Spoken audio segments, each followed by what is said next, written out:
Hi, Jonathan York from Financial Partners, looking at investment markets. As expected, the Fed increased interest rates by another 75 basis points last week.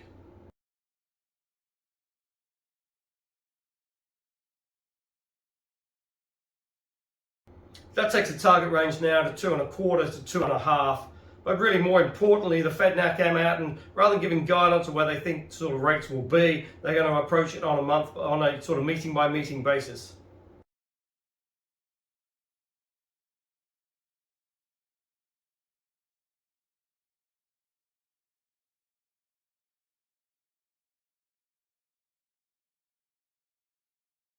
And indeed, some analysts and economists have now come out with that sort of target range, 2.25, 2.5. Potentially that's at the lower end of the sort of neutral range.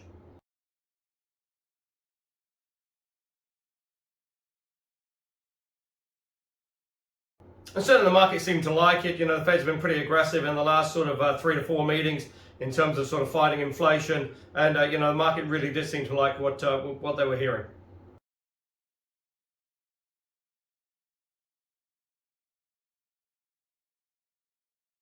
And what's really interesting is that the 10-year, the sort of benchmark interest rate in the US, that's backed off now from sort of 3.25. It's currently trading around sort of 275 and change.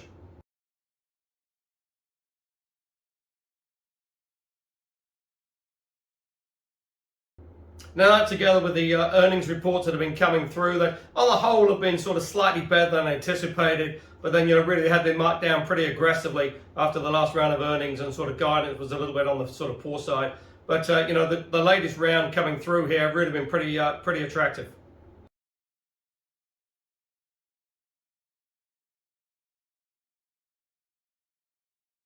Indeed, one of the big heavyweights, Amazon, came out and actually she gave a reasonably sort of upbeat guidance for third quarter earnings.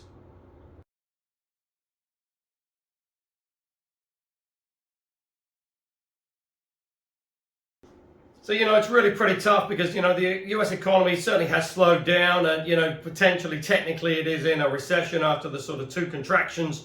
But, it's sort of a recession that is unlike many sort of others that, in terms of you still got a pretty strong growth in terms of job market out there. And it's just going to be interesting to see how it sort of plays through now in the second half.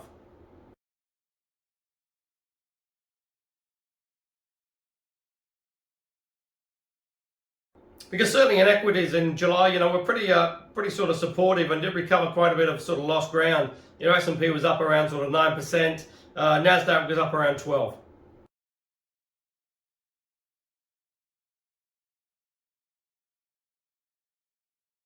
Now, much of that is based on the fact that the market sort of feels that the Fed now is sort of very serious about sort of fighting inflation, has started to make up a little bit of lost ground, and potentially as well, have we seen the peak of inflation?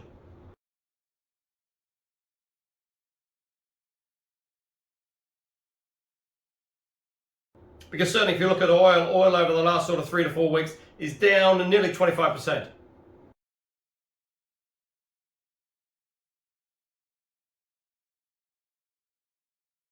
Now, when you add to that as well, you started to see the first sort of grain shipment leave the Ukraine port of Odessa. That's a pretty major milestone there, and if they can keep those sort of grain shipments coming through, that's going to help ease some of the sort of pressure on the food markets as well.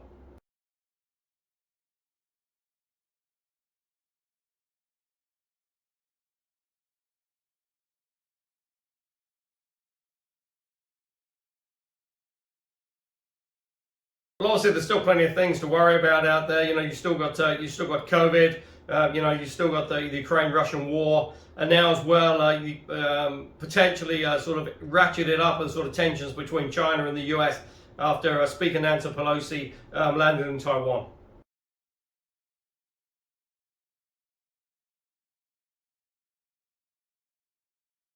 So I sort of mentioned oil is off pretty aggressively, nearly 25% from its recent highs, and it seems to be holding now below that sort of $100 a barrel.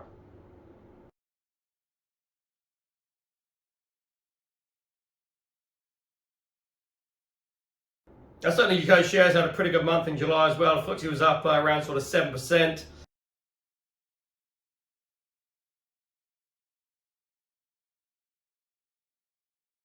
But certainly the UK economy is still sort of struggling, as most sort of global economies are, in terms of sort of job shortages. In a sort of unique move this morning, British Airways has put on hold, suspended sales of short-haul flights out of Heathrow until August the 15th.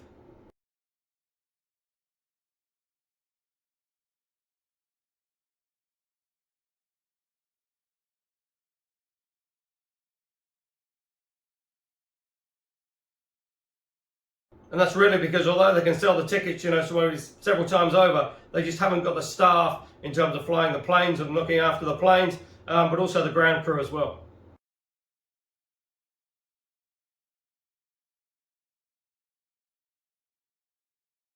So it really will be very interesting to see how this sort of plays through, because certainly the air lines have really been struggling over the last sort of couple of years with COVID, and now when the borders are sort of opening up and they're looking at selling tickets, they're facing fresh sort of restrictions in terms of labour shortages.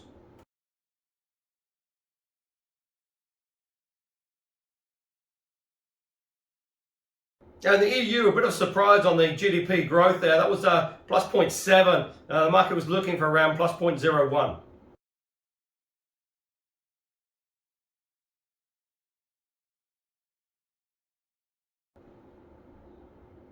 So certainly a stronger EU economy, and it's just going to be interesting to see how it does sort of pick up in this sort of second quarter, especially as the ECB is starting to increase interest rates.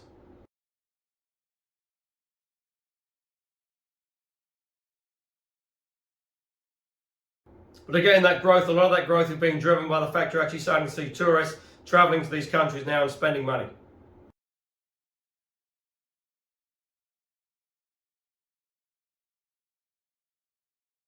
Which does make a huge difference.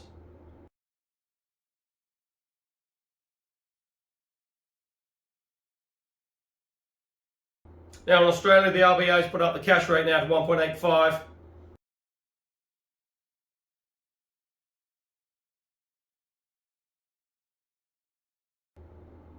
That was pretty much as expected.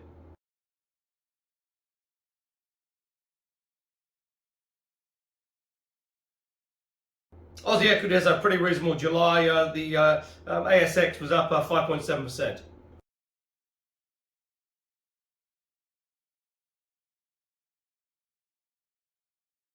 And just potentially, if the global economy feels that inflation sort of has peaked and is starting to sort of come back a little bit, growth may just start to pick up, and that'll obviously be good for resources and minerals, many of which sort of come out of Australia.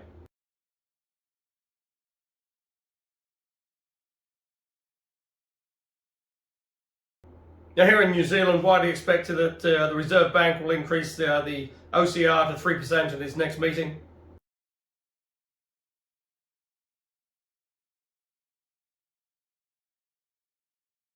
Now that's a pretty rapid rise, because if you look at it, back last September, it was 0.25.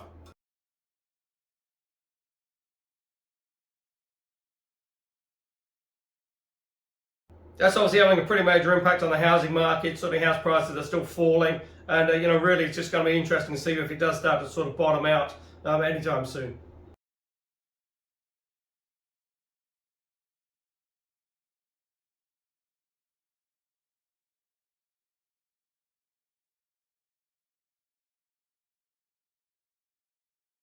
New Zealand equities had a pretty good July as well. They were up 5.7% over the month.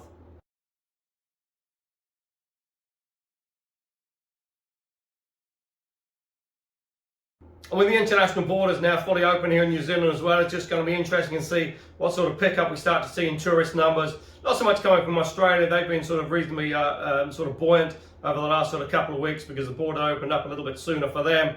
But for sort of international travellers from sort of UK, Europe and US, it'll just be interesting to see how that sort of plays through.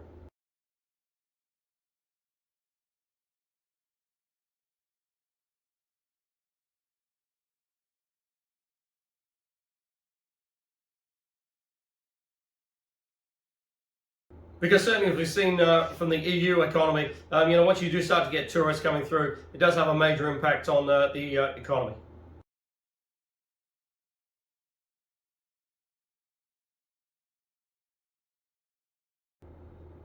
Now, the government facing fresh criticism again for its cost of living payment. That was supposed to be sort of issued on the 1st of August, and potentially there were around 2.1 million Kiwis that were going to receive that payment.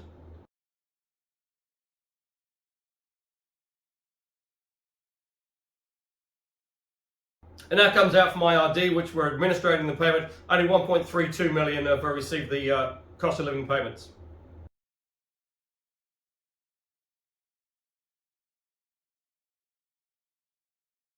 This is really just another sort of string to the bow, really, that the government is facing sort of criticism really on sort of all sides.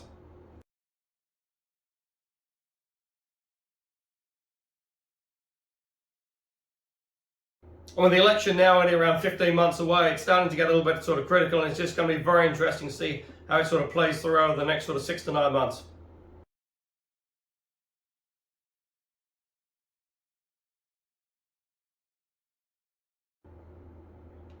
But obviously with the rebound in markets, it's been sort of welcome news for Kiwi savers.